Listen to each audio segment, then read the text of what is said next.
Protect yourselves at all times. Right now, we're going to call it here, just under the letters. Right here, just under the letters, all right? Tap it up, let's go to work. Much was made of coming up 2 weight divisions for Rigo to take on Lomachenko. Rigo checked in at 130 this morning. 12 rounds for the 130-pound world championship. Timothy Bradley, what will you look for early on here? This is going to be a chess match, a high-level chess match. Lomachenko normally starts a little slow. He picks it up midway point. These guys have fought together more than 900 times. Between them, there is 1 loss since 2003. An absurd combined amateur and pro record of 885 and 14. 885 wins between their amateur and pro careers with these 2 guys in the ring. Lomachenko where he was going to be.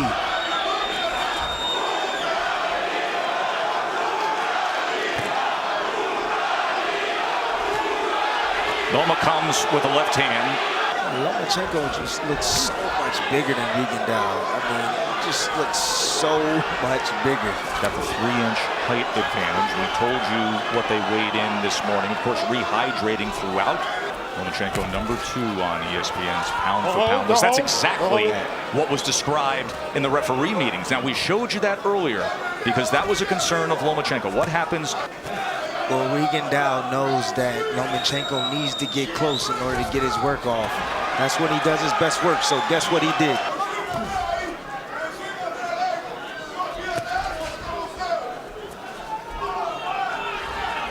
I believe these rounds are going to be really tough to score.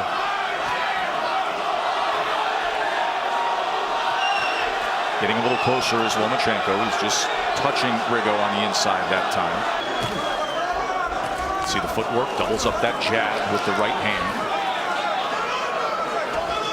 Watch Lomachenko's jab. It is incredibly swift.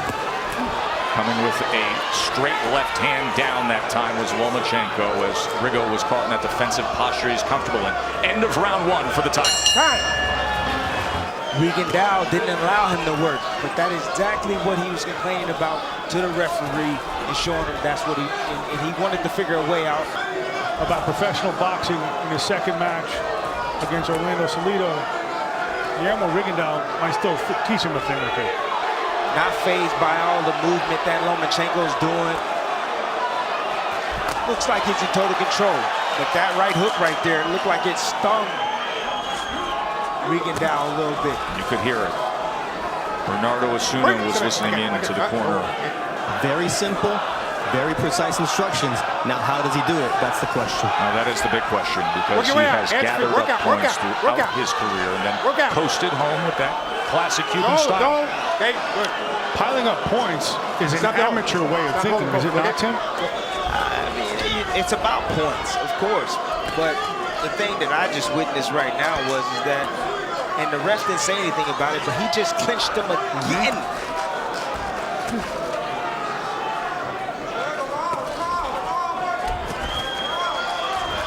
Loma trying to get to the inside behind that jab. There's another moment there, and what was assumed to be a break, he connected.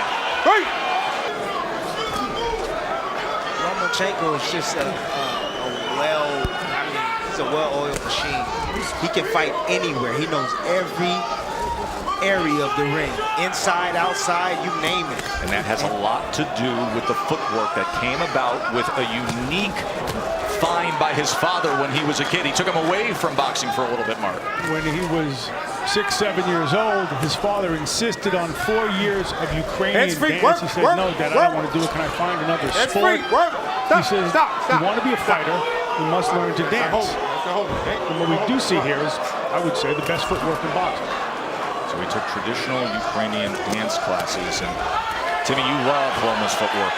Oh, my goodness. Don't be surprised if this fight don't go the distance. Look at the grasping behind the neck by Rigo right there. As I think Steve Willis is going to have to take control of things here at the conclusion of round number 2. Holding behind the neck now by Rigo as he tries to fire off the left uppercut.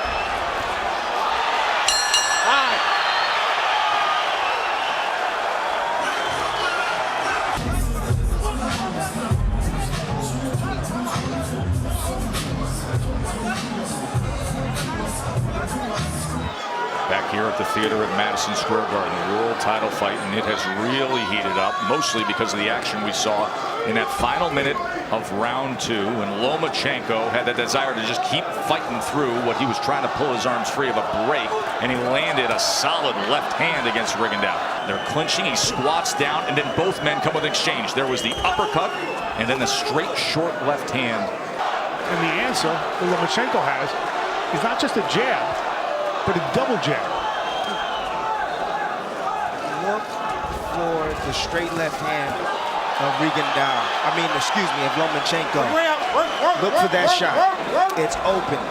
Every time Lomachenko steps forward, you see Rigondeaux lean to his left hand, his left side.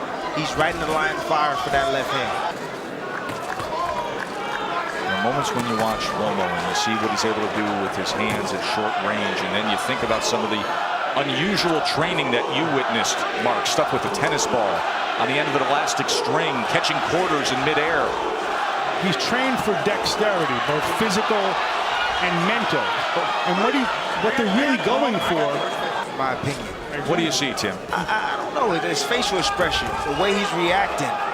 You know, there's nothing that he can do right now besides hold to keep Lomachenko off of him. Loma was able to land a left hand underneath that right elbow. Left hand to the body moments ago here in round 3.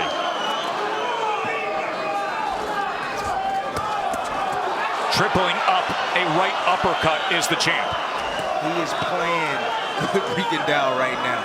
When Lomachenko is at his best, he doesn't look like any other fighter. He has what Pacquiao had, what Ali had.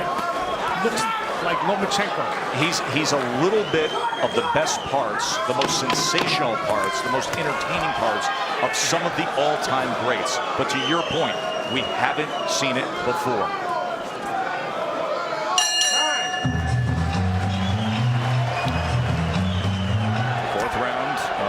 Championship fight. Timmy, let's go back and show you that tripling up of the uppercut by Vasiliy. Right here, you're going to see Vasyl Lomachenko throws 3 uppercuts. He dropped right in front of him, and he split his guard with the uppercut. Just the fact to throw a triple uppercut alone, that is Vasyl Lomachenko. Let's check in with our ringside reporter, Bernardo Osuna. You know, it's interesting because we've talked about that for months, since the time that he accepted his fight.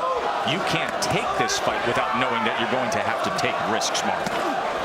Well, I mean, Rigondeaux says that he's taken all the risks he could ever take. And nothing could... I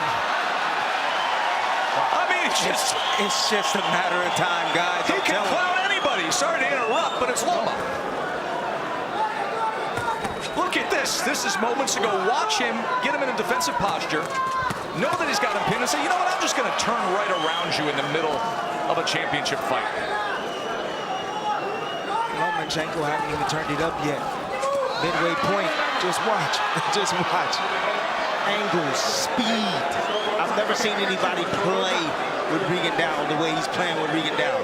This undefeated world champion, and he's toying with him at moments. Listen to the beat of his punches. It's like music. It's like it's improvisational. It's like jazz. But it's all set up by his feet. Look at his feet. And he is riffing in there. And pushing him back, create a little space. Final minute of round 4. Goes back to the uppercut, then switches it up with the left hand as well. Comes to the inside, gets a little work in the kitchen. Uppercut in that exchange. How about the body punch with the right hand? Now to the inside, the uppercut with the left hand as Rigo goes to the belt line. Or is he just outclassed? I think it's a combination of both. I just think, honestly, I think he's 37, but there's time still left, everybody. That's why I love boxing. You always have a chance. Lomachenko dug to the body again that time and wrapping up, trying to free his hands again is Lomachenko. It's just a whole lot of clinching. Rigo now inviting him forward, often trying to set traps, but not able to deliver.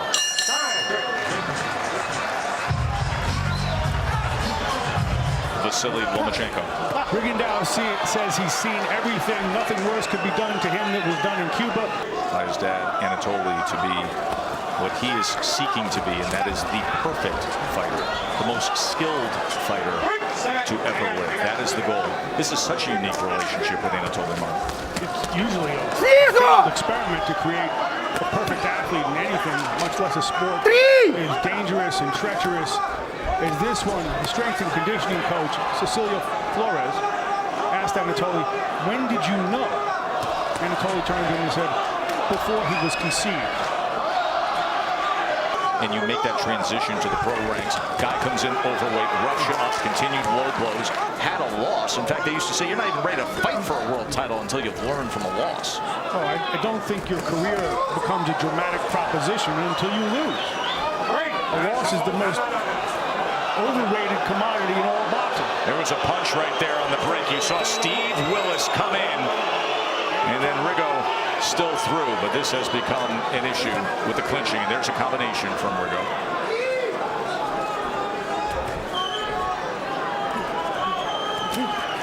Tried to dig to the body. That was blocked by the elbows of Loma.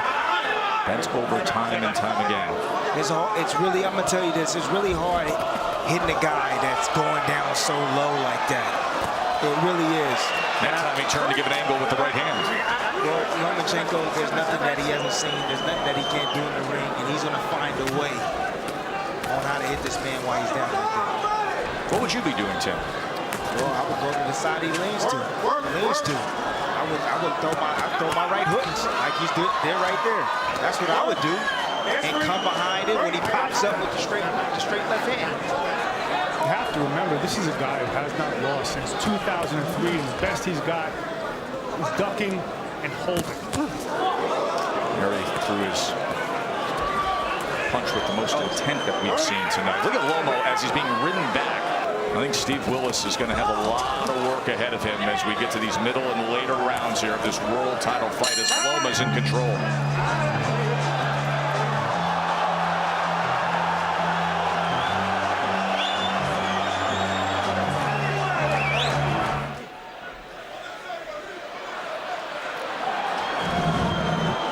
These are two top 10 pound-for-pound fighters in the world, but right now it seems like there is a big gap between the guy who's number 2 and the guy who's number 7.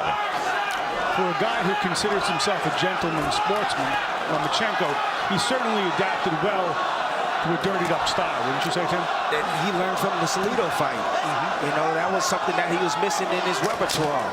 You know, and I like it. I honestly like it. He's not going to allow anybody to be dirty with him and hit him with low blows. Bernardo, what can you offer? You know, in the corner, it was very interesting because they told him, we want you to spin him, we want you to feint, and then throw quick. Put a notch in the belt, and now he's dealing with it perfectly here against Rigondeaux. And you can see he's getting a little more used to some of these tactics, especially with Rigondeaux bending down, creating a little bit of space, and then pumping in those right hands. Now turns to the side, takes the angle to the left to try to find something. Tim, how do you solve Lomachenko, or how do you attempt to if you're Rigondeaux? All I'm going to say is that I don't think that person is born yet. I truly believe that. His footwork. There's a point deduction now. As Rigondeaux. Cuban fighters, and he said that Rigondeaux's face was the saddest I've seen on the island. And that pathos is what I saw in the corner there. A defeated guy. A guy who was once a hero to countrymen, and then Fidel Castro called a traitor as he was trying to find freedom. And he found freedom, and he found wealth, and he found fame. But tonight, deep into the autumn of his career, he is finding the most skilled fighter in the world opposite him. Another combination from Loma, and Loma once again looks over at Willis. As we come to the end of round number 6 here.